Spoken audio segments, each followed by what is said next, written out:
పోలీసుల పేరు చెప్పి వసూళ్లకు పాల్పడుతున్న దళారుల పట్ల ప్రజలు అప్రమత్తంగా ఉండాలి.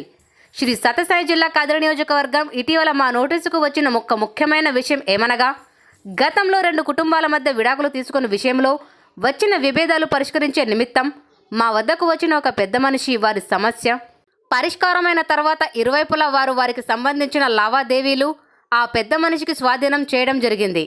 ఆ తర్వాత ఆ పెద్ద మనిషి అందులో ఒకవైపు వారి సొమ్మును తాను మధ్యవర్తిత్వం చేసినందుకు నాదే అని చెప్పి తన వద్ద ఉంచుకోవడం, దానిని అడిగిన వారికి పోలీసులకు కూడా నేను ఇవ్వాలి అని చెప్పడం చాలా సిగ్గుమాలిన చర్య. ఈ విషయంలో పోలీసులు జోక్యం చేసుకొని గట్టిగా హెచ్చరించిన తర్వాత వారి వస్తువులు వారికి అతను ఇవ్వడం జరిగింది.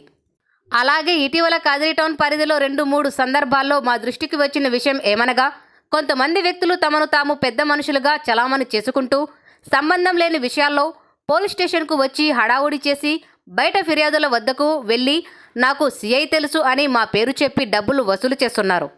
ఈ సందర్భంగా ప్రజలకు స్పష్టం చేయనది ఏమనగా, పోలీసులతో పని చేయిస్తామని చెప్పి ఎవరైనా డబ్బులు వసూలు చేస్తే నమ్మవద్దు. ఎవరికైనా ఏ సమస్య ఉన్నా ఎప్పుడైనా నిరభ్యంతరంగా నేరుగా కదిరి టౌన్ పోలీస్ స్టేషన్కు రావచ్చు. మా చట్ట పరిధిలో చేయగలిగిన ప్రతి పనిని ఖచ్చితంగా చేస్తాము.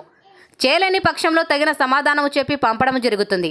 మా పేరు చెప్పుకొని బతికే దళారులను ఎటువంటి పరిస్థితులలోనూ నమ్మవద్దు. అలాంటి దళారులు ఎవరైనా ఫిర్యాదుదారుల నుండి మా పేరు చెప్పి డబ్బులు అడిగే ప్రయత్నం చేస్తే వెంటనే మాకు తెలియజేయండి. అలాంటి అక్రమాలకు పాల్పడే వ్యక్తులపై ఎక్స్టార్షన్ కేసులు నమోదు చేసి ఖచ్చితంగా చట్టపరమైన చర్యలు తీసుకొని జైలుకు పంపడం జరుగుతుందని హెచ్చరిస్తున్నాము. Inspector of police Kadiri town PS.